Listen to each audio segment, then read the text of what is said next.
In a time of global pandemic, soaring unemployment, massive wildfires, and racial strife, it feels like the world is going to hell. But it's not. There's a huge amount of progress that's taken place that a lot of people just don't take into account, especially smart people who are attending to the real problems of the world, but not getting the long-term view, which is what we try to provide in this particular book. Ronald Bailey is Reason Science correspondent and the co-author of the new book, 10 Global Trends Every Smart Person Should Know. Bailey and the Cato Institute's Marian Tupy take a long-term look at positive global developments that have been mostly underreported or ignored. For instance, the world's poorest people have gotten richer at an accelerating pace. The natural state of humanity is abject poverty.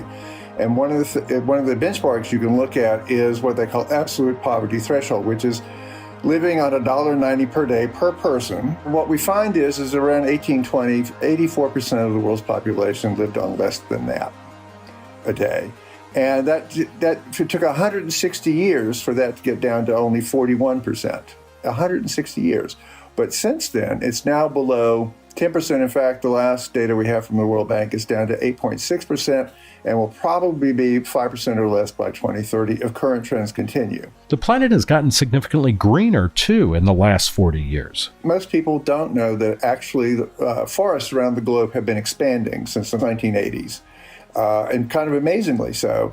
Of course, there's deforestation taking place in places like Brazil and so forth. But if you look broadly across the entire globe, what you find is that the forests have expanded since the 1980s to an area that's about the size of Alaska and Montana combined, basically 800,000 square miles of land. The world is also getting safer, for the poor in particular. We're looking at a rate of deaths from natural disasters. That includes earthquakes, tornadoes, flooding, hurricanes, what have you, all natural disasters as you could think of them. And what we find is that over the period of time is the rate of death from natural disasters, and remember, world population has increased 4 times since the beginning of the century, has declined 99%. And more. A major environmental problem is climate change. Left unchecked, it is literally an existential threat to the health of our planet and to our very survival. The world is going to end in 12 years if we don't address climate change. Bailey says these claims are based on a misreading of UN climate change reports. There's no cliff that we're running off of. All it means is, well, it's going to be warmer than 1.5 degrees, most likely. Temperature increases will cause real problems.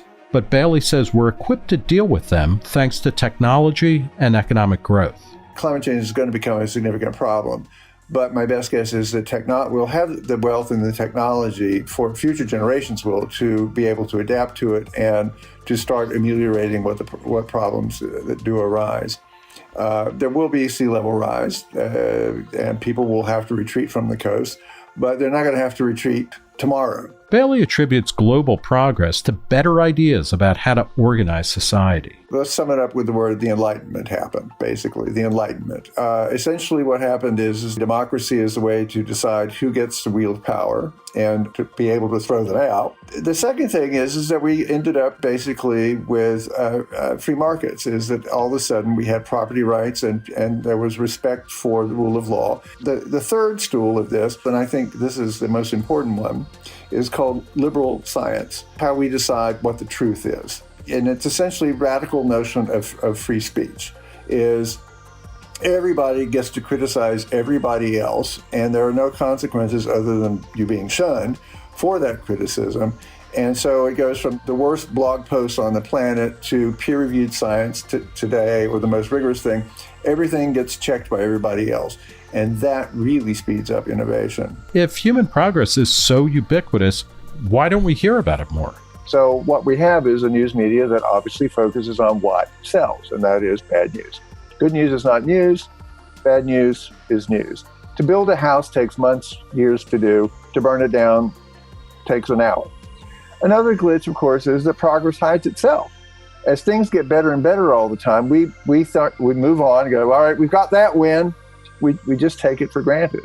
And what we're trying to do with this book is to not let people take it for granted and remind people this is what has happened, and look to the future. If we keep the same institutions that enabled this, then much more of it will happen in the future.